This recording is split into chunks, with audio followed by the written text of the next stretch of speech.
Good morning, everyone. Did you have fun at that team building session? Make sure you write good stuff in your comments. I'm part of the planning committee for next year's convention, and the thing that occurred to me was, how the hell are we going to top that in Raleigh? But we'll figure something out. Good morning. Welcome to the 39th Annual CALLERLAB Convention. This is the first breakout session on our schedule. The name of the session is Customer Satisfaction. And, well, what's the date today? April 2nd? April 2nd. How about that? They're telling me to read stuff here, which I never do, and then I get everything out of order. Today's session on customer satisfaction is going to be presented by two eminent panelists. In a minute or two, I get to sit down and just let them do all the heavy lifting. Both Bill Heyman and Paul Walker come from extensive business backgrounds where they've had a lot of experience dealing with customers. And if you read the blurb that led into this, I'm not sure how well it did in explaining exactly kind of the flavor or what we're getting at here. When you think about people that you're dealing with, you tend to put labels on them. And the label may be, friend, or it may be student, or it may be partner. And every time you put a label on somebody, you create kind of a context around that into which this person fits. And there are certain things associated with that label that you interact with that person in a certain way as a result of putting them in that category. And I think as square dance callers, we have a category called dancers. And when we say dancer, we have sort of an image that springs to mind. We have sort of a tacit or implicit relationship that word creates in our mind, and we deal with those people according to that model. So the premise of this session is if we put the tag customer on those people on the floor, instead of thinking of them as dancers, we think of them as customers. What does that do to our frame of reference, to the way we think about them, and therefore the way we might work with them? So that's kind of the premise of all this.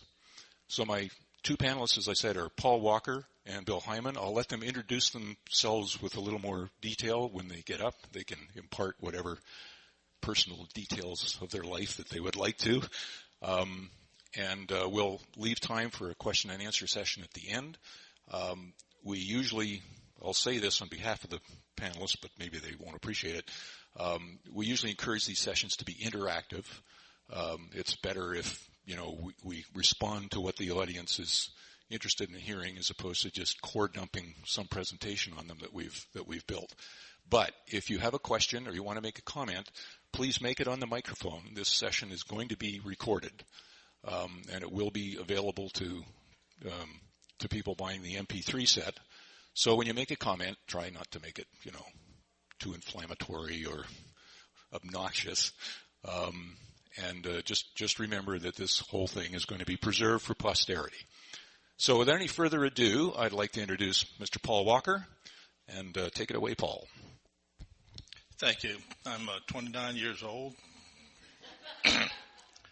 I would like to just say that I was in the Air Force for 4 years in Strategic Air Command, retired from AT&T.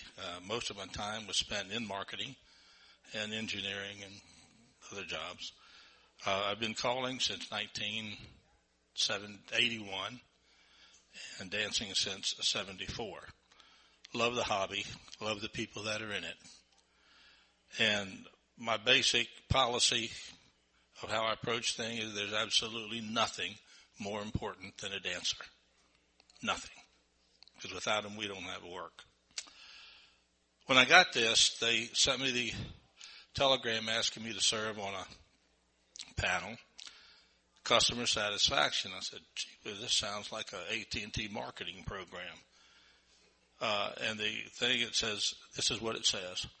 As callers, we view our relationship with our dancers through a variety of lenses. Sometimes we are a teacher, and the dancers are students. Sometimes we're an entertainer, and the dancers are an audience. Sometimes we are a social director, And the dancers, they're there for a party. Suppose we look at ourselves as service providers and the dancers as customers. There's a wealth of documentation and opportunity available on how businesses should manage, and that's the key word I'm going to talk about. Manage the relationship between service providers and customers. Customers don't always buy by the lowest price. They buy by who's going to take care of them and service them. At the end of this, my little talk, I'm going to go to the room and pick up the handouts that I had prepared, and they've got some, and then you'll have those before you leave. Somebody wanted to write a song or something. It took so much time. Anyway, to set the stage, dissatisfied customers. When I talk customers, I'm talking dancers.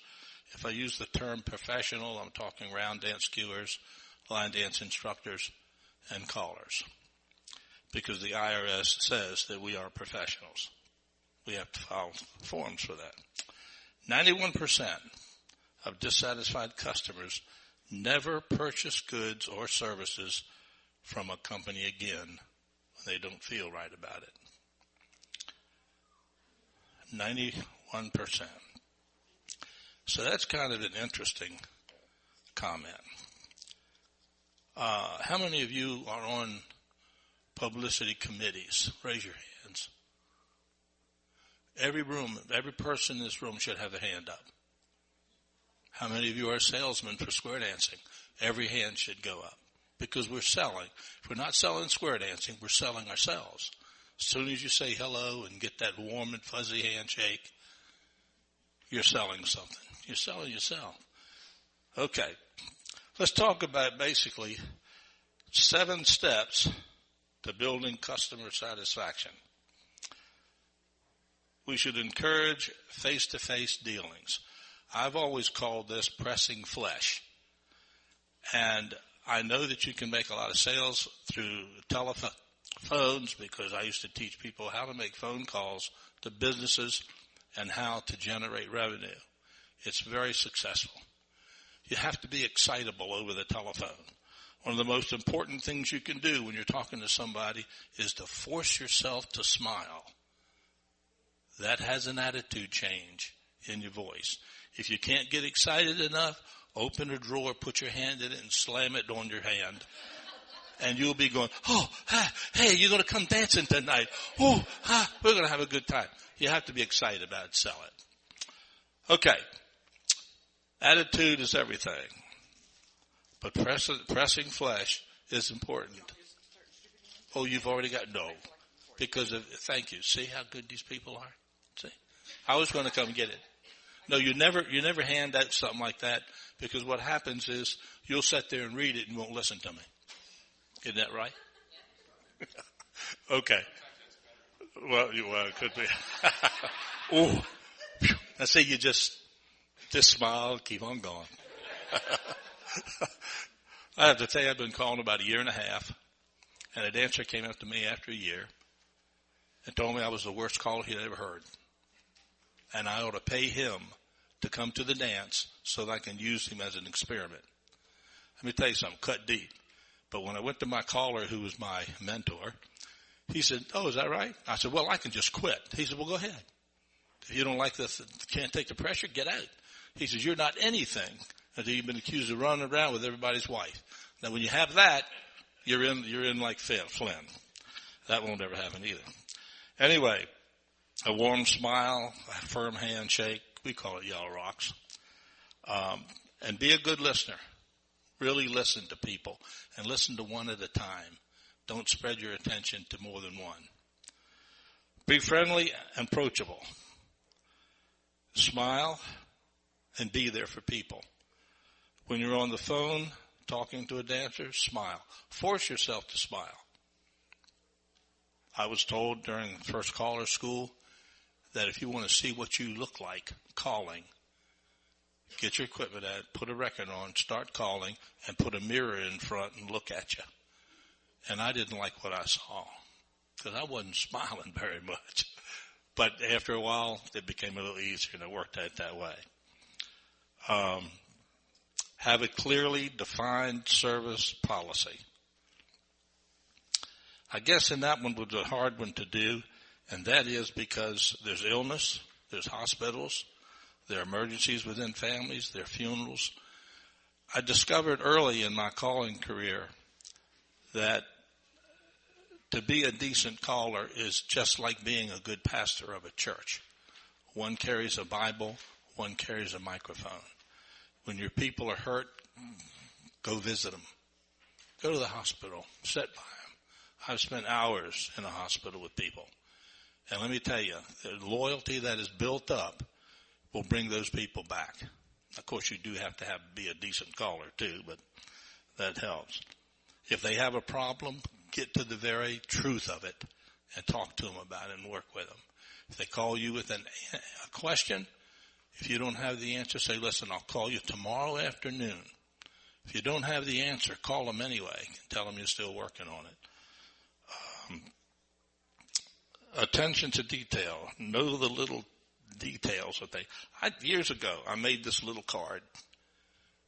When you fold it in half, it fits in a 6-inch envelope. On the back is my wife and my name and our address and so forth. And on the front, it's a little teddy bear, and it says, God is not the only one who loves you. And when I know somebody that's having a rough time, I don't go to Hallmark and buy a card. I've got one. And I write my own little verse in there or something and just tell them I'm thinking about them and praying for them. And you'd be surprised the comments. I was so down that day. I got that record.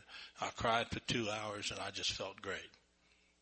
So it doesn't take much to touch a heart. That's called my teddy bear card.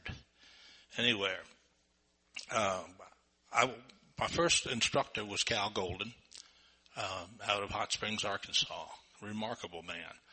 I went to caller school not to learn to call, but to write articles for our magazine in Northeast Florida. And I said, treat me just like a caller, Cal. I'll do whatever you do. So I borrowed 5 records from my caller and got a tape recorder, and I went at it. And I said, about the second day, I said, Cal, won't you tell me now, am I going to make a good caller? He said, no, I don't do that anymore. I've done that several times, told people they wouldn't make it, and they become pretty good callers. And he told me about a caller that was from Mesa, Arizona. He sang flat. His rhythm was horrible. He couldn't stay in beat to the music. But he knew everybody in that club. He knew their grandchildren. He knew when they graduated from college. He visited them in a hospital. We had one of the biggest clubs in Arizona right there. Anticipate your dancer's needs and go out of your way to help them. That's what it is. Everybody has ego. Some of the worst people, now this is always dangerous when I say this, but having been in the military, I know what I'm talking about. Some of the most difficult people to deal with when you're dealing with voluntary people are retired military people. Because they have been in that job. When they bark, everybody goes, what do you want? I'll do it. Well, volunteers don't have to be there, so they don't work like that. So you have to be careful. When you pick your leadership in your club, be part of it, but be behind the scenes.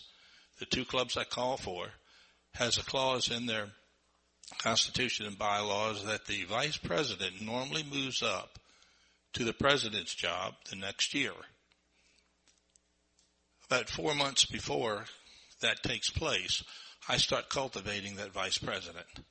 I tell them very briefly what I'd like to have done, when I would like to do it, name of the tunes going on, what kind of special dances they're going to have. And that's one of the things that has really helped in keeping a club flowing well.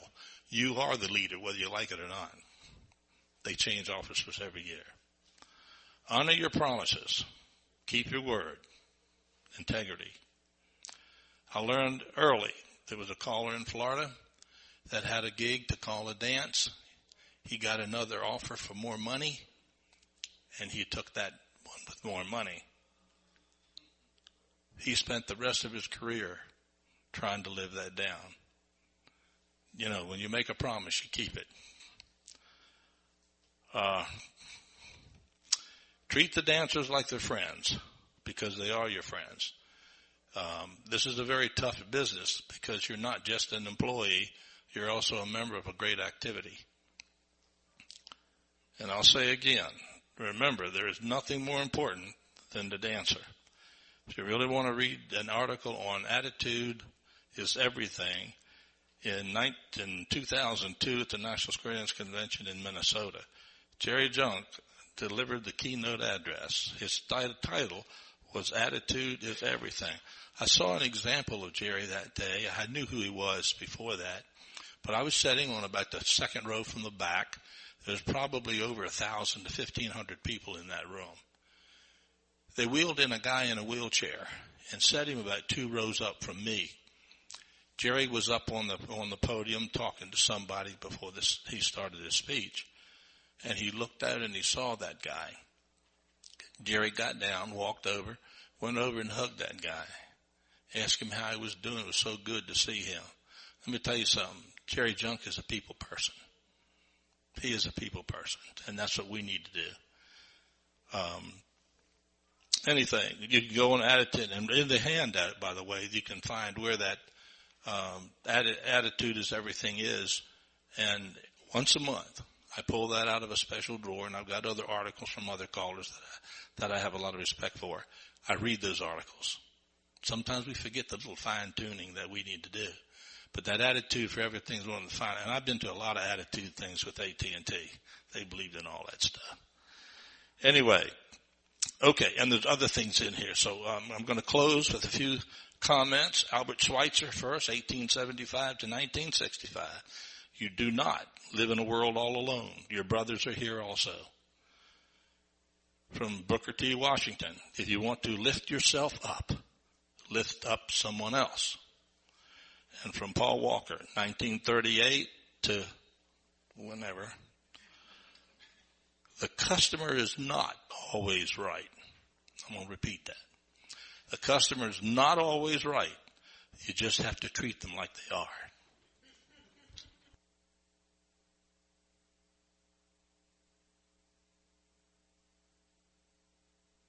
Thank you, Paul. Before we move on, does anybody have any questions for Paul specifically while his remarks are still fresh in your mind?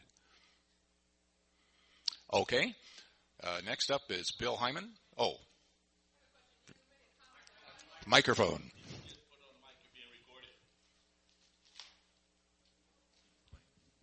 Okay. Susan Morris, Redmond, Washington. You made a comment about 4 months before elections cultivating the next president of your club. In our area, the majority of the clubs have guest callers. So there is no long relationship with a caller. Any suggestions? Because there are some clubs that need some guidance from a caller that's there all the time. The ones that I teach for, I can do it as the teacher and influence recruiting new dancers and lessons. But as far as dancing and long-term things, it's harder. But there are some clubs that pretty much even have guest teachers or aren't doing lessons at the time that need some guidance too. Some I just jump in and say, That's a good point, because there are a lot of clubs that are club run, don't have a normal everyday, every week type caller. If you do that, social secretaries will take care of the illnesses and things like that. And it still works, but you need the communications to make sure that things are not forgotten, like booking the hall for lessons. Right. If that ever happens to you and you have a big class, you got a big problem. So that's a good point. That's a good point. But somebody needs to be in charge of that. Has to be in charge of that. Yeah, that's a good point. If I can add on to Paul's response to that, I also taught in a club in Jersey that had only guest callers and no official club caller. The designation club caller is really just a formal one. If you're in that area, that's your home area. I would refer to it as caller leadership. Mm-hmm. And just because you're not the every week or every other week caller in the club, you can still be the go-to person who will provide the guidance, and very often there were questions on other callers. How can we approach this if there's a problem? You can provide that background support. You're not going to be in the forefront. You'll definitely be in the background. But that's a wonderful place to be, as those people who know me and know some of the activities in which I've been involved. While I have been very often in the forefront, I've probably done more things in the background that most people never heard about, and that's where you can really be helpful to your local club. That's where you can offer your strength and guidance. And interestingly enough, long after I retired from calling, I occasionally would get a call from a club asking for guidance because they knew that I knew the people. Right. My name is Bill Heyman. I'm sorry. Go ahead. I just wanted to check that there weren't any other questions. Okay, Bill, go for it. My name is Bill Heyman. I think probably most of you know me. I've also had the pleasure of sharing the panelist position with Paul Walker on a number of occasions, and I was smiling. Well, I smile anyway, but I was smiling in particular at some of the names that Paul mentioned. Cal Golden was my very first caller coach. When I came back from Europe, with my wife, we went to Europe. We moved to Europe in 1969. I was with a major American bank, had 3 senior positions in Vienna, Frankfurt, and Zurich, and it was actually in Zurich that we started square dancing with the Swiss Squares in Zurich, Switzerland. And Walt Cooley, who's a member of CALLERLAB, was my caller then, and he's actually the one who gave me my first calling lessons. Every Monday night after class, he would lend me all the equipment and his records and then have me teach a tip the next week. It was really very helpful, and without him, I actually wouldn't have ended up where I was. And when I came back, Cal Golden and Ralph Trout ran a caller school in, I think, Moorestown, New Jersey, somewhere in central Jersey, and Cal was the caller there, the teacher there.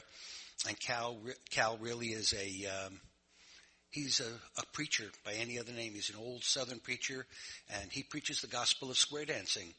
And he was really motivating, and you got to have your motivation, and on and on and on. And after a whole day of this motivational speech, I came up to him afterwards. I said, Cal, you're 100% right on this motivation thing, and I'm sure that many of the people here need that most. Some need a little bit of it. I don't need any motivation. If I had any more motivation, I probably wouldn't survive. I need the technical skills as to how do I do it. What do I call? How do I approach it? How do I approach my choreography? How do I approach my preparation for teaching? Those are the things that I need, and I won't bore you with the long story. I can tell you them privately, but he was stunningly helpful to me during that week and let me copy notes and copy certain things that normally an old line caller would not give to a brand new caller who had almost never called a dance. I had called 2 dances by then, but it was really amazingly helpful. And before I get into my comments, you mentioned Jerry Junk. If you or any young caller is ever looking for guidance or a role model, Jerry Junk is certainly one of many, but would always be the first name that I would come up with as to how you should do things, what's fair, what's the right thing to do, what's professional. Because Jerry Junk lives and is all of those things. And when I look at the first 5 points that I have written down here, think of Jerry Junk as I read them, and those of you who know will smile happily to yourself. Satisfaction by your customers. If you ever dissatisfy your customer by bad style, by bad morality, by bad tone, it's very hard to recover from that. If you dissatisfy them because you made a mistake with choreography, that's easy to repair. Just call better next time, study harder, prepare more accurately. But you can never really repair your integrity. It's sort of like pregnancy or virginity. Either you are or have it, or you're not. It's not. There are no gray zones in that. And integrity, from my personal perspective, is that same kind of quality. You either have integrity or you don't. I've never heard anybody say, he's got a fair amount of integrity, or he's somewhat whatever the noun is, somewhat integrous. I'm sure that's not a word. Integral, okay. But my first point here is integrity and reliability. You have to live that. You don't have to think that. It really should be a reflection of your whole life. And it should be no different in square dancing than every other thing you do, whether it's in your family life, your religion, your social life, your community life, whatever aspect of your life. You know that integrity is always the most important thing. And stand by what you believe. It doesn't matter if the guy or gal next to you agree or disagree. Anybody who knows me knows I'm perfectly willing to make a statement, and I'll fight for it if I think it's the right thing. Be reliable and be consistent. Understand, be well prepared, and be consistent in your support of clubs and in backing them up, both in the foreground, perhaps when you're up on the stage, maybe you're a leader in another club, maybe you're just that helpful caller or caller's spouse in the background. When they ask you quietly behind the scenes, keep it quiet. Then don't go forth and take credit for Joe's decision to do something. Let Joe get all the glory. I learned that in my job in Vienna. I was a managing partner in a private bank representing an American bank. And for 5 years, I was planting ideas and never took credit for one of them. Every business meeting we had, I was planting an idea with this partner, with that partner, and one of the partners was so forgetful, I would give him the idea 10 minutes before the meeting. By the time he got into the meeting, he actually thought it was his idea, and he presented it as such. And if he forgot one of the components, which I had suggested to him, I would say, that's a wonderful idea. Could we also? And then I would finish the other 2 points, and he would get all the credit for it, and I would just smile happily, and the business move forward. That's integrity. Technical proficiency. The art of calling, while it's an art on one hand, has a huge amount of technical material which you have to master. And it's not easy. I personally had a great deal of difficulty mastering sight calling. I was in my second or third year, and for the life of me, I could not sight call. I understood intellectually, if you asked me in the quietness in a room with nobody in it, how do you sight call? I could give you all the rules and things. I couldn't do it.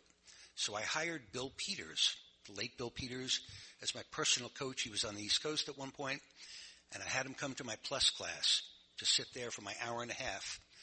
I can tell you very candidly, it was the very worst calling I ever did in my life. I was so intimidated. It was embarrassing. And Bill was as far back as you could get in the room, practically out the door, trying to be just a fly on the wall. He wasn't standing right off the corner of my table, but I was, in fact, totally intimidated. The class took an hour and a half. The critique took 3 hours. Also 3 bottles of wine, I might add. He had lots of good, constructive things. He was never critical of me. And then he closed the 3-hour critique with the following comment. Your dancers love, well, it's emotional. Your dancers love you enough that you can get away with anything. But you owe them more. And that was like a dagger going through my heart, because that is the crux of everything. I was having fun as a caller. I was busy jerking around at times. But technically, I had some really major gaps in my knowledge. And he said, if you want to really stand up there proudly, you must be able to sight call. And I even now, I'm actually a little bit teared up. It was a very impactful, it was the biggest statement that was ever made to me. That it's my obligation, and I'm telling you, it's your obligation to really do the very best you can. On one occasion, I called at John Kaltenthaler's club out in Pennsylvania when he was away, and I actually called a one-night stand at a local church. There was 1 square at each of those dances. And I think I can tell you they were probably 2 of the best dances I ever called in my life. I put 1,000% into it because I owed it to them. Don't let the 1 square scare you away. Go do it. Don't worry about it. I'm not interested in the gate or the dollars or anything. Go to it. Another item that is often forgotten Yeah. Oh, by the way, and technical proficiency is your product quality. We don't make widgets where you have to have tech specs on it, but the product quality is how you present your material, technically and structurally. You are obliged to have proper quality equipment to deliver your message, whether it's microphone, wireless microphone, turntable, MP3 player, computers, and everything else. It's your obligation to have equipment that works.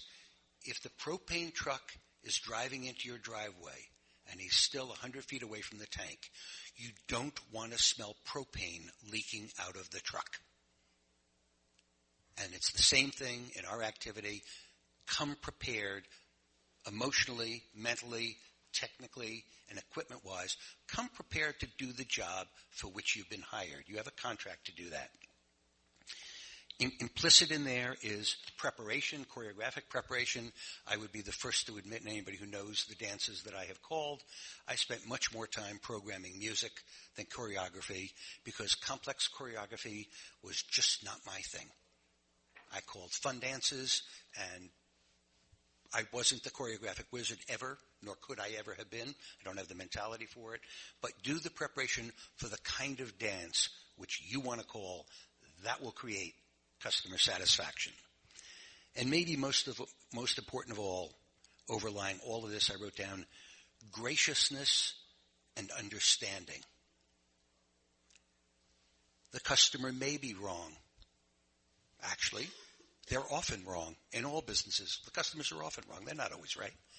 But be gracious. And as Paul clearly stated, allow them to believe they're right and help bring them to the point where they will overlook the mistake, parenthetically, that you did not make, end parentheses, and they will go on and think that they have changed you in some way so that you are now performing up to their standards, even though actually you were right all along.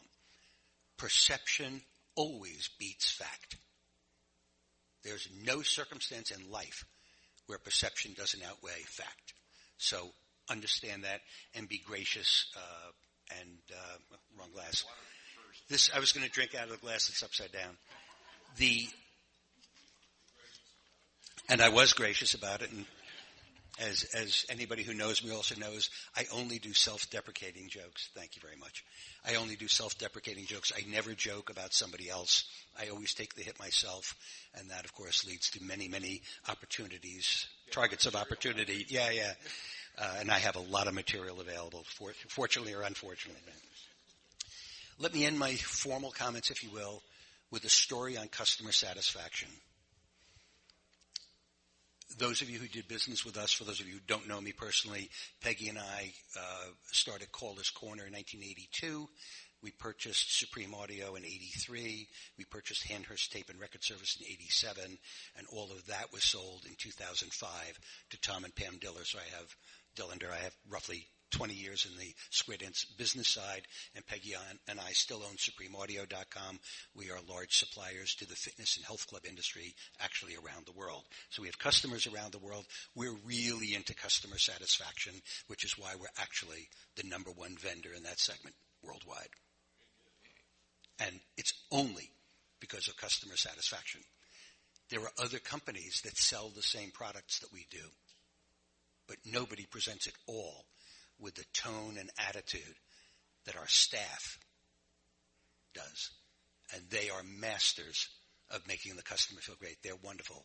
Jane and Mindy, for those of you who purchased from us, are still with us after 18 years and 14 years respectively. They run the company. Mindy's husband is now working for us part-time, doing shipping for us. And we were just chatting the other day, and he told me the story when he graduated college. He went to McDonald's Corporation as a trainee, a young college trainee, to learn the McDonald's business. He was working in a branch, I don't even know where it was. And 10 o'clock at night, they were just closing, and he just clicked the lock on that front door. It was time to clean up. He was the only one left. About 10 minutes after closing time, a tour bus pulled up with 35, 40 elderly people on it, knocked on the door. He ran over to the door, unlocked it, and he said, "Hi, what's up?" And they said, we know it's after closing, but just the way we drove and everything, there was absolutely no food. Could we get some food here? And he said, well, the grill is already shut down, but anything else that I have, you, of course, can have. He opened up the door, and almost 40 people filed in there. He personally served all of them. Did the register, food service, everything. After they were finished eating, they, of course, cleared their tables. They all thanked him very much for the courtesy of opening and how thoughtful it was. And they all got back on the bus, and he locked the door back up, and he starts doing the final cleanup, getting the garbage to go out and all that. And he notices one of the elderly gentlemen is still in his restaurant washing tables. He had gone to where they keep the wash rags and spray, and he's out there washing tables. And Brian went up to him and said, oh, excuse me, sir, thank you for helping, but you really don't have to do that. You know, that's my job. That's what we do. He said, well, you know, you were awfully kind to reopen your restaurant after you were clearly closed, and I just wanted to show my appreciation by doing some of the work to clean up and help close it up. He said, no, it's really okay, sir. You know, and he said, no, I'm really going to do this. He said, but, sir, you've missed your bus. And he said, oh, I've made other arrangements. He said, okay, thank you. And Brian thanked him very much, and he goes on about finishing up his cleaning. And at one point, he went to do the garbage takeout, and he noticed that the garbage canister underneath the little flip disposal area had been already taken out, disposed of, and reloaded with a bag. But the bag was loaded with what I'm going to call the McDonald's knot. Apparently they have a very special way of reattaching the bag so it stays firmly on the top. And he's looking at this, and he'd say, gosh, I never met anybody who knew how to do that. And he looked up, and the little old man was gone. He said, wow. Then he noticed on the very first table there was a business card. And he walked over to the table, he picked it up, and it said, Ray Kroc. He was the founder of McDonald's. And Mr. Kroc happened to be on a tour bus, happened to stop at Brian's restaurant, happened to arrive at 10 minutes after closing, happened to have the good luck that Brian was on duty that night closing the store, and that he had a manager, new manager, who had the understanding and smarts and common sense to say, of course I'm going to serve you food even though we're closed. That it gave me goosebumps the first time I heard it. I only heard it last week because I was preparing and I rewrote some of what I wrote. That is a great example of what you can do with your dancers and your clubs. Go beyond what was scheduled. You know, if the dance started a little bit late and they want you to go a half hour later, just do it. Anything that you can do to be helpful to the club to make their program successful will be appreciated by the club, and it may not be Ray Kroc, the founder of McDonald's, who hands you his business card, but it'll be people who are actually much more important to you, and those are the dancers in your community. They're infinitely more powerful than Ray Kroc. Thank you very much. Thank you, Bill. Are there any questions specifically for Bill as a result of his remarks? I see a hand down there. Can we get somebody to hand the mic over?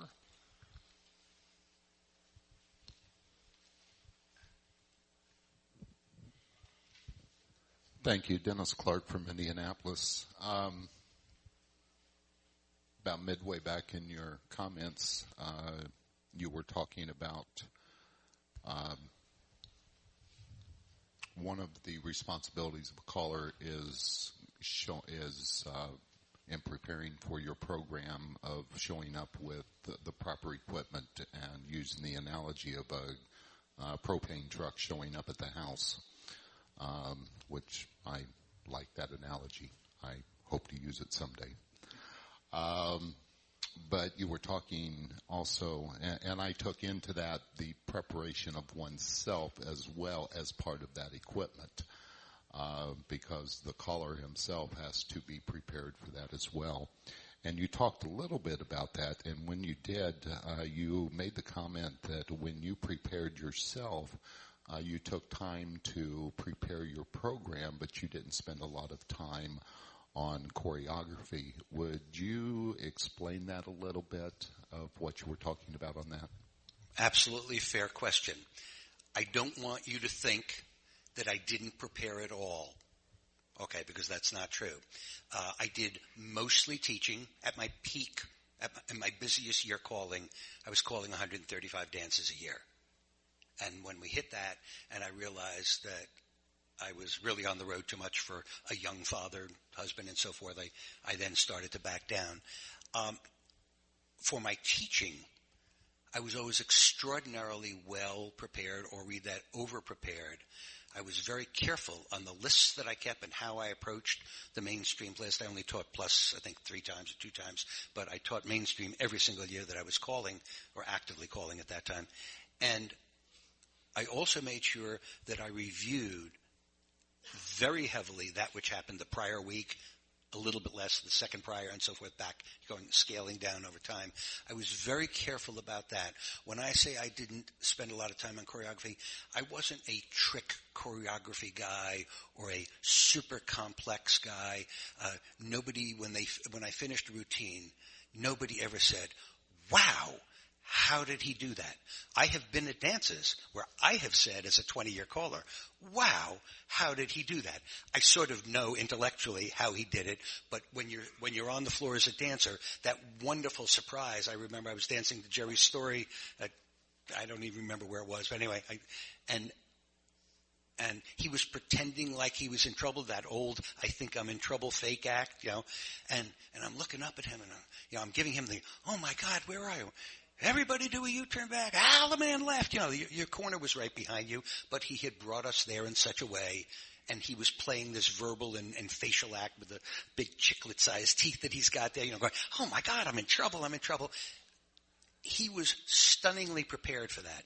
For a national caller, let's face it, it's a little bit easier to prepare for something like that, because you're going to be in Topeka one day, you're going to be in Tokyo the next day, to use where we were talking today. It's a lot easier when you can use that material, 46 nights in 58 days when you're on the road, whereas the local club call is exposed to a very similar population, not identical, but there's certainly enough people there. Last night's gag, Thursday night's gag won't fly on Friday. And I just sort of decided early in my career, I'm just not going to be the clever choreographer, but I always worked on body flow. I honestly can't remember a violation of body flow. I'm sure it happened, but nobody ever called me on it anyway. And I always program my music. I refer to my music as mood management. My case was not A to Z like a lot of people did.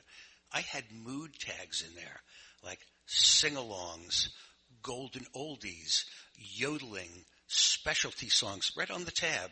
And I managed the mood of the night, and I reorganized, I restructured my calling during the evening depending on the mood of the crowd. If they needed a little bit of calming down, I drop a ballad in there just sort of to calm them down and then bring them back up and hang them on a hook. That's what I called mood management. That's where my focus was.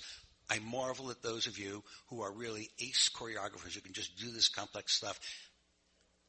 I just don't do it. I don't have that skill level. Just as a follow-up, and I hope that somebody on the panel can help with this, and I hope that there's other people that have had this experience that the answer can be shared with. With that answer, I'm much the same way. My mental capacity just will not allow me to be able to get into those complex movements and then do the wow aspect of it. But I have callers in my area that tell me you shouldn't have a problem with that. You should be able to do it anytime you want to. How do I respond to those? Don't listen to them. It's honestly, I don't mean that in a flip kind of way. Some people, myself included, are simply not in that category.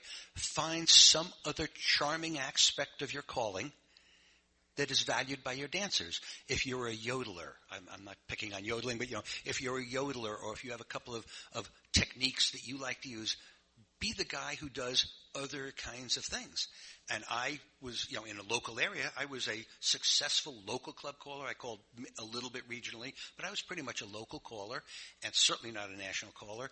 And I called a ton of dances, and people seemed to enjoy most of them. I'm open to any other. I agree with Bill completely that, we all have our strengths. And it's always to your advantage to play to your strengths. But on the other hand, you should work on your weaknesses. And so if you find that choreography is an area that doesn't come naturally to you, you don't want to try and emphasize choreography in your programs and presentation, but that becomes something that you can then work on as part of the work to improve growth. That's the word I was looking for, that we're trying to achieve as professionals. You always want to try and take yourself to the next plateau. And there are things you can do to improve your choreography. You don't have to be able to cite it on the spot. I bet you anything that Jerry Story, in that situation, did not invent that on the spot. He probably figured it out with checkers ahead of time. He figured out how he could set that up. And he probably rehearsed it a bunch of times with small groups where if it, didn't go so well, the humiliation level was lower until he had it perfect. So that's part of the wow factor is when you see something like that happen, it just looks so natural. Like, oh boy, that just materialized out of thin air. Every time you see that, some guy worked and practiced and really put a lot of work into making that happen. I learned right off the bat that I do not have a good memory. I could not memorize a series of calls all the way down through number 10 to an out of man left to get them back. I had no choice but to learn sight calling. The first 2 years I called, I developed myself a book, and I could flip that page, and right in there, I could go through, spin the top, exercises. Oh, I want to do tag the line. I'd flip the tag the line tab, and I could go through and have all kinds of real neat things in that. And then I had a caller tell me that I was an embarrassment to the association, that I read my work from a notebook, and we were dancing 19 to 21 squares every Tuesday night. And so I figured I must be doing something, but I respected this guy, so there must be something I'm doing wrong. So I'd learned how to sight call. I think one of the most important things that you can learn is be yourself. I'm not going to be Tony Oxidine or Jerry Story. I had an experience with both of those fellows. Went to Copacrest one year. I'd been calling for 2 years. Went up there as a dancer, paid my fee, dancer. One of the people in the club I called for went up and confronted both of them that you ought to let Paul Walker call with you. He's really great. He's really a great caller. They had no idea who I was. And after the third time asking, they said, okay, we'll get him up here. So I went up there, and I've been singing all my life. When I was in an adult choir at the age of 13, sang in the Air Force choir. And I went up did you know this one? I said, yeah, I know the tune. I turned to Jerry and I said, what part do you want me to take? He said, just do whatever you want to. He didn't want me there, and I could feel it. So I decided I'd take tenor. And we started that on the second verse. And I came in with a tone that just made both of them just look at me like this. And from then on, it was heaven all over again. And Tony and I have gotten along really great. First time I met him was in 1978. And I wasn't even calling then. But Tony has called me because he knows I'm honest, I'm truthful, and I would give him an opinion. And there's a lot of times he'll call, so this is what I want to do. What do you think? And sometimes I tell him it's a dumb idea, and it's contrary to square dancing. He tried one of them, it didn't work. And I said, well, I told you it wouldn't work. But we're the best of friends. And the thing is, just be yourself. I can't do what Tony and Jerry do. I can't do what Elmer Sheffield's does. One of the best callers in the country is Darryl McMillan. He can walk you through anything by word usage. I've never heard anybody use words that command you to do something without you even know you're doing it. He's great. And word usage is deeply important. I use my checkers too. A lot of that. I'll tell the people I've been playing with dolls. It's become a big joke in the area. Walker plays with dolls. Well, I do. And I work the figures out and try to get the theme of what I want to do. What can I do from that figure? And that's how you grow. And sooner or later, it starts becoming instinctive to you. And you can see it set up. If I see somebody starting to do a swing through, I'll say touch a quarter. And it blows their mind. because it's good to shake up dancers. Do we have dancers in here? I didn't mean to say that. Challenge the dancer. But I know one time I was calling one night. My dad and mom had come up from South Florida, and they were visiting. And Dad was sitting over in the corner and just watching me work. About halfway through the dance, I finished the tip. He walked up and he looked at me and he said, "And they pay you to do this?" I said, "Yeah, Pop." He said, "That's my boy." He'd been dead 20 years now, and I can see him saying that. Yeah.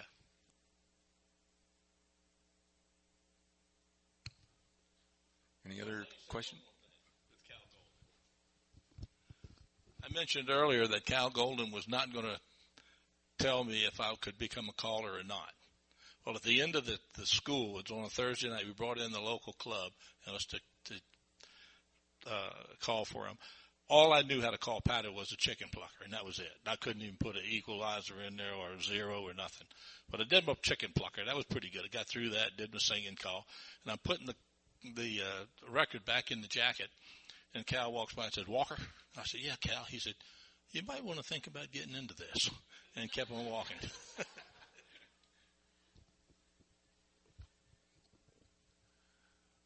No other questions? Well, I got a question for you guys. No? Okay. It's over. I'm going to paint a scenario. This has actually happened to me, and I'd be interested in hearing the audience's opinions and reactions to it.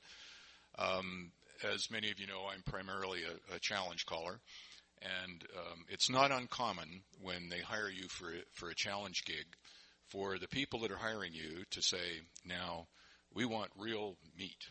You know, we want this to be hard. You know, we don't want any of this easy stuff."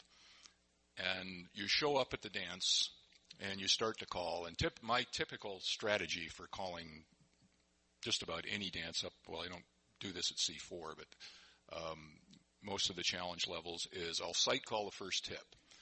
Basically, you get a feel for what the floor is doing. And then I start to read. There's nothing wrong with reading. Reading is a valuable skill. And anybody who's tried to do a full square dance weekend sight calling discovers that there's lots of places where you run dry. And you listen to the tape later and you find out that you just called 27 scootbacks in a row. And what was it this morning at breakfast, Mike Sikorsky? It was follow your neighbor 9 times and spread on the even numbers. And then he went home. So anyway, I show up at the dance. I start to sight call my easy first tip, and these dancers are struggling. I mean, it is really cruel. And I'm thinking, okay, here's the guy over here that hired me and is writing my check, and he says he wants it really hard. And the dancers can't handle easy yet. And I've actually had the experience. My normal reaction to that is, well, I'm going to call what the dancers can dance. You know, I'm not here to kill people. I want people to dance. I don't care what level they're dancing. And I've actually had the experience of the organizer come up to me after the third tip and say, "It's too easy. You got to call harder." But I'm killing them with what I'm calling now. So my question is, who's my customer? I've got somebody who hired me. They may even have said in the contract, I've had this happen too, you know, that they want a certain level of difficulty, or that they want, you know, something else as part of the dance that the dancers aren't really interested in. Who's your customer? Go ahead. Gary Felton. I've always thought that the customer that you've been talking about is the people that are dancing. They're the ones that are going to agitate to get you back. They're the ones that are going to be excited about you being there, or not so excited because you just beat them to a bloody pulp. And I've had that happen a lot also. So I really want the people that are out there moving, those are the ones I want to have a good time, whatever they define a good time as. And so now as a business person, if we look at this from the business point of view, we've got usually a committee or a person that's hired you, and they're paying the check, and they're the ones that are going to hire you again. So the conundrum that you have is call to the dancers, make the dancers happy. And I agree with you that in the long run, that's the best strategy. But I'm fairly sure that I have not been booked again because I did that. Because the organizers didn't get what they hired me to do. And so they won't book me again. And you're faced with this choice. Do I affect my income by doing what the organizers want, or do I please the customers I've got in front of me right now? And that's a conundrum that not a lot of businesses are faced with. I mean, usually you please the customer, you're going to win. But because of our structure, the way our activity is structured, sometimes we have these contentions between the various parties to a dance. Susan. Susan Morris again from Washington. Well, rather than a business, it's very much like a school. I have a long background in independent schools. And who is the customer? The parents who are paying or the students that you're educating? And sometimes it's one and sometimes it's the other, and it's always a balancing act. And that can be a similar contention, because often the parents want something for the child that is not necessarily in the child's best interest. Exactly right. And so that's why I just had this conversation with a dancer. Who is the customer? The club, who's ever hiring you, or the dancers? Is it the parents or the students? So, yeah, and I've had the similar thing at the mainstream level. Call a hard dance, and when I was a newer caller, and everybody that comes in is 85 and older. Well, it's not the same dance. It can't be the same dance, and so you have to say, well, they tell you, I want all hot singing calls, right? I don't want any of these sedate, Exactly, but they can't move, and so yeah. You see them come in with their walkers and their oxygen tanks and stuff, and exactly. And it's like, yeah, I'm going to call a hot singing call. I've seen a hand back there, and then Don has a hand. So Don's got the mic, so you can go first, and then we'll go back to Mike, and Mike will have the mic.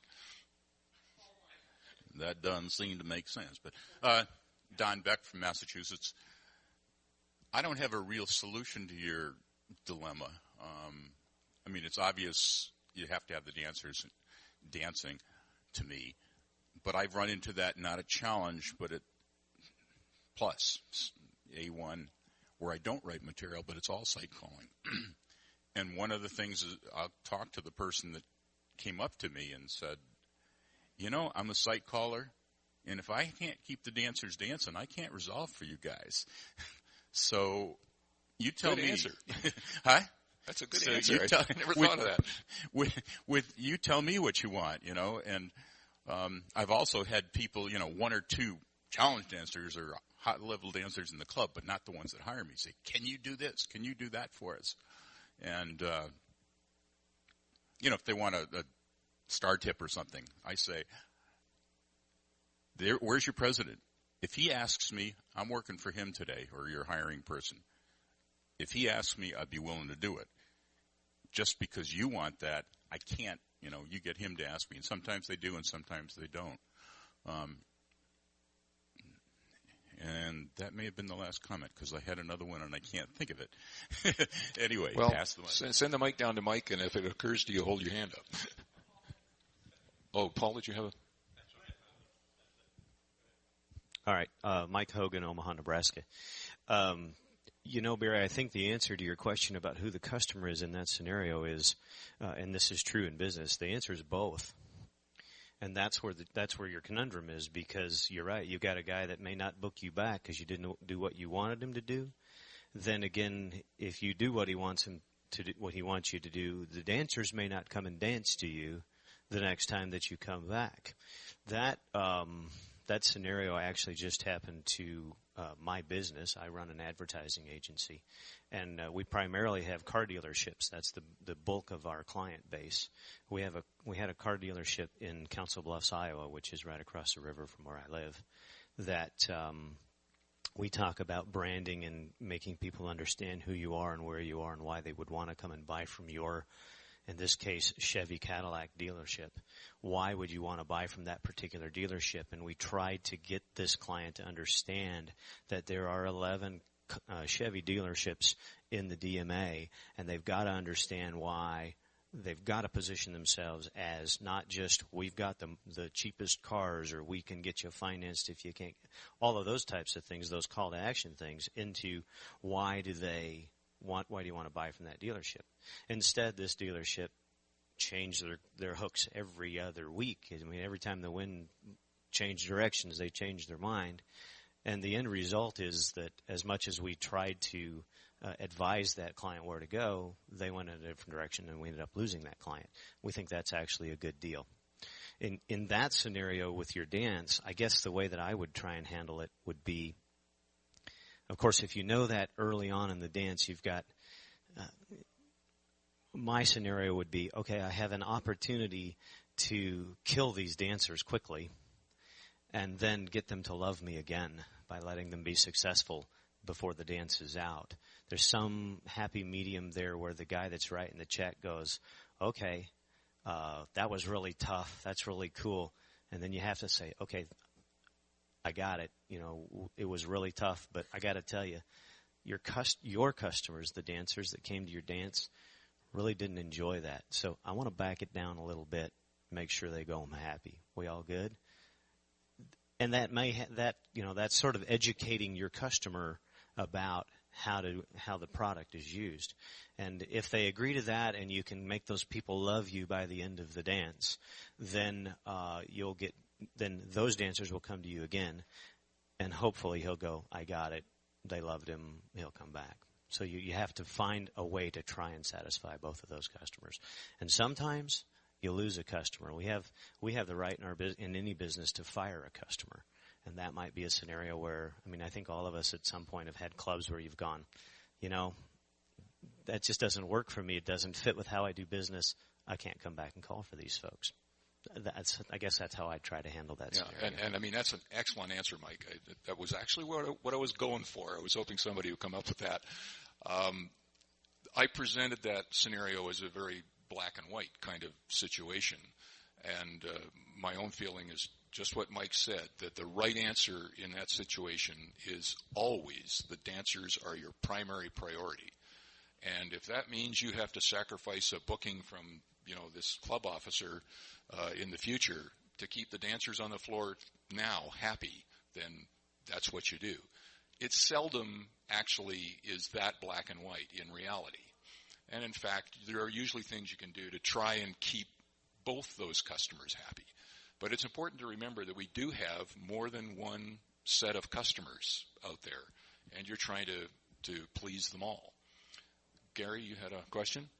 That answer, I'm going to be devil's advocate. That answer says, okay, it's ethically okay to abuse dancers. No. That's what it said. What I said was I make those dancers happy with whatever it is that they want to do. Right. But Mike's response was, I'm going to kill them for 2 tips. And that's not... Well, that may actually be a strategy in some situations. Because I've also had the situation where the dancers think they want it hard. So, again, you push them until they break a little bit. We're not talking about smearing the floor with them, but they start to realize that, there's places that we could go that maybe I'm not ready for yet. And then you back off a little bit. My strategy for any dance, it doesn't matter whether I'm calling basics or whether I'm calling C4, my strategy for the dance is I want to figure out where the line is for that floor between them being able to dance easily without even thinking, then dance having to think a little bit so that they're working at it and they're feeling like they're achieving something by doing this. And then you cross that line and it all comes apart.